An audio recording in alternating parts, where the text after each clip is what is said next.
So guys, what's going on? I hope you're all good.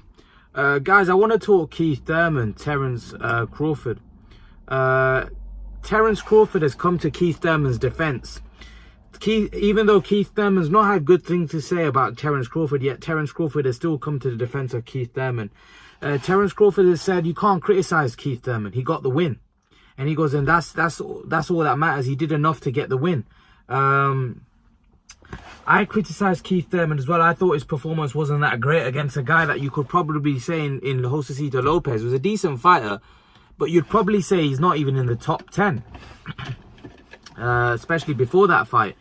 And really, he had Thurman all over the place. He had him rocked, and you know, there was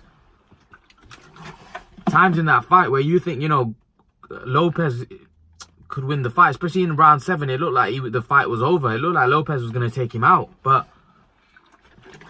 Crawford's right. You know, Thurman showed a lot of grit, he showed a lot of heart, and he managed to get himself through. But against a guy like that, you expect Thurman to look fantastic. But I think people are forgetting the fact that, listen, Keith Thurman had been out for a very long time. He came back from probably a career-ending injury.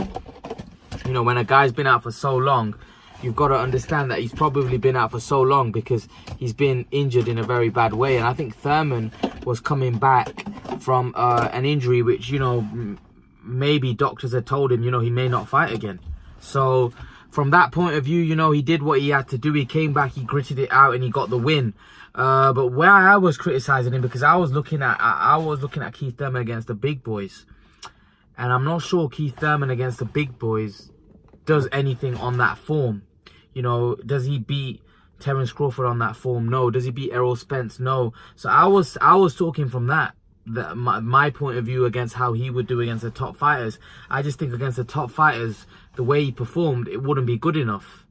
It wouldn't be good enough. I feel like they would beat him. And that's why I was a bit critical of Keith Thurman. And I thought that, you know what, Keith Thurman's performance wasn't that great. And really, it wasn't. Let's be honest, it wasn't a great performance. But you know, you have to give him the benefit of the doubt. He's been out for a very long time, and you know, he's not fought the top level guys. You know, he's gonna fight them in probably maybe a couple of fights. He says he's not even gonna fight Errol Spence in 2019. He's looking at 2020. Maybe he would improve and get better after, you know, a couple of fights. But I've never been impressed with Keith Thurman. I've never been like super impressed. Yeah, he's a good fighter, he's a decent fighter. He can mix it with the top level guys, but I don't think I would favour him, or I think he would win against any of the top boys, if I'm totally honest. I think they will beat him. I think he's very vulnerable. I don't think his chin is the best.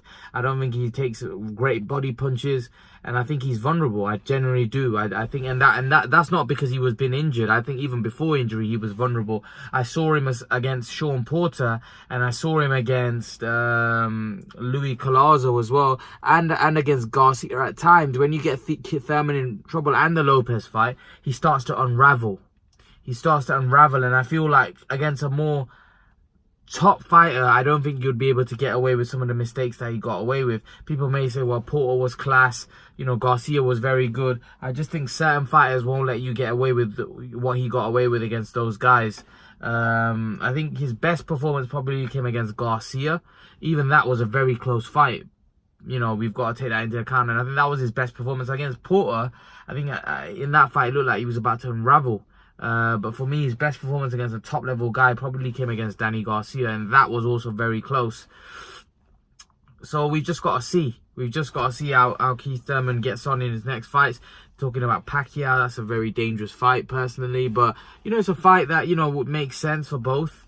But leave your thoughts, guys, and guys, remember to please like, share, subscribe to my channel. I'll see you guys in the next video.